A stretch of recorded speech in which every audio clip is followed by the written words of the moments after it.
BRS MLA పాడి కౌశిక్ రెడ్డి పిచ్చిపిచ్చిగా వ్యవహరిస్తున్నారని వెల్దుర్తి మండల యూత్ కాంగ్రెస్ నాయకులు గాండ్ల అశోక్ అన్నారు. వెల్దుర్తిలో ఆయన మీడియా సమావేశం నిర్వహించారు. ఎన్నికల్లో ప్రజలను ఆత్మహత్య చేసుకుంటానంటూ బెదిరింపులకు పాల్పడి ఓట్లు వేసుకుని గెలిపించుకున్న కౌశిక్ రెడ్డి నేడు కాంగ్రెస్ ఎమ్మెల్యేలపై అనుచితంగా వ్యవహరిస్తున్నారని ఆరోపించారు. ఆయన ఒక పెద్ద గుండా, అసొంటి రౌడీ ఎన్నికల వేళ ఓట్ల కోసము తన భార్యను బిడ్డను చంపి నేను చనిపోతా అని చెప్పి హుజురాబాద్ ప్రజల్ని భయపెట్టించి ఆయన ఒక క్రిమినల్ లాగా భయపెట్టించి ఓట్లతోని గెలిచిండు. అసొంటి వ్యక్తి మొన్న జగిత్యాల ఎమ్మెల్యే కాంగ్రెస్ ఎమ్మెల్యే సంజయ్ మీద ఒక దురహంకారణతో దురాలోచనతో నెట్టేయడము నోటికొచ్చిన అనుచిత వ్యాఖ్యలు చేయడము అది సరైనది కాదు. మిస్టర్ కౌశిక్ రెడ్డి ఇంకొకసారి అట్లా చేస్తే అదే హుజురాబాద్ కనుక ఉమ్మడి మెదక్ జిల్లాలో కనుక ఉండుంటే బిడ్డ నేను ఎంతకైనా తెగించేటోని, ఈ జీవితం ఇక్కడికి ఉంటే పోతే పోయింది అనుకొని తెగించి నేను ఉరికిచ్చి కొడితే బిడ్డ. కానీ నువ్వు వచ్చి అటు ఉమ్మడి కరీంనగర్లో ఉన్నావు, నేను ఇటు వచ్చి ఉమ్మడి మెదక్ జిల్లాలో ఉన్నావు కాబట్టి బతికిపోయినావు. ఇప్పటికైనా కౌశిక్ రెడ్డి నువ్వు మాటలు కానీ నీ చేష్టలు కానీ అదుపులో పెట్టుకో.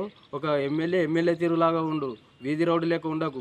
అంతకుముందు గతంలో చెన్నూరు ఎమ్మెల్యే మాజీ ఎమ్మెల్యే బానిస సుమన్ అనే వ్యక్తి కల్వకుట్ల కుటుంబానికి బానిస కుక్క లెక్క పనిచేసిండు. ఆయన ఇట్లనే ఇష్టం వచ్చినట్టు ఒరితే ఆయనను ఓడగొట్టిరు ప్రజలు, చెన్నూరు ప్రజలు. ఇప్పుడు ఇదే ప్రజలు, హుజురాబాద్ ప్రజలు కూడా రాబోయే ఎన్నికలలో నీకు అంతకు రెండింతలు నీకు డిపాజిట్లు రాకుండా కూడా చేస్తారు. అది గుర్తుపెట్టుకో మిస్టర్ కౌశిక్ రెడ్డి.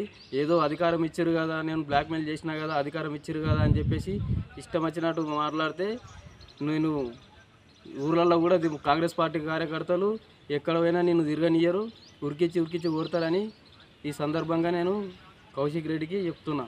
అదేవిధంగా ఇంకొకటి, నువ్వు లేడీస్ పైన కూడా ఇంకో విధంగా ఒకసారి అట్లా మాట్లాడినావు. అదే అసెంబ్లీలో స్పీకర్ మీద అవి కాగితాలు చింపు కూడా మీద పడేసినావు. నువ్వు ఒక ఎమ్మెల్యేవా, ఒక వీధి రౌడీవా? అరే ఎలక్షన్లో ముందర నువ్వు ఎట్లా గెలిచావు నీకు తెలుసారా బాయ్? మర్చిపోయినావు అప్పుడే, సంవత్సరం అవుతుంది. మీరు ఓటేయకపోతే నేను నా శివయాత్రకు రెడీ, నన్ను గెలిపిస్తే నా విజయయాత్రకు రెడీ అని చెప్పినావు. అట్లాంటి వ్యక్తివి నువ్వు ఇవాళ పెద్ద మాట్లాడుతున్నావు. నీకు కేసీఆర్ నమ్లిన బొక్కలు ఆ ముసలాయి అయిండు, నమ్మలనే బొక్కలు నీకు ఇస్తే అవి ఆ బొక్కలు నమ్ముకుంటా ఆయన ఇచ్చే పైసలకు కుక్కలక ఆశపడకుండా ఆయనకు సేవ చేస్తున్నావు. కానీ హుజురాబాద్ ప్రజలు నేను మళ్ళీ ఒకసారి గెలిపించరు. నువ్వు ఈ విషయం మనసులో పెట్టుకొని ఇంకొకసారి కాంగ్రెస్ పైన మాట్లాడాలనుకున్నా, రేవంత్ రెడ్డి గారి పైన మాట్లాడాలనుకున్నా, ఎవరి మీద మాట్లాడాలన్నా ఒళ్ళు దగ్గర పెట్టుకొని మాట్లాడు. లేకపోతే ఈపు వలుగుతుంది, ఈపు చింతపండు అవుతుంది, 10 మందిలో తిరగవు, ఈపు చింతపండు అవుతుంది, కారు అద్దాలు వలుగుతాయని ఈ సందర్భంగా నేను తెలియజేస్తున్నా.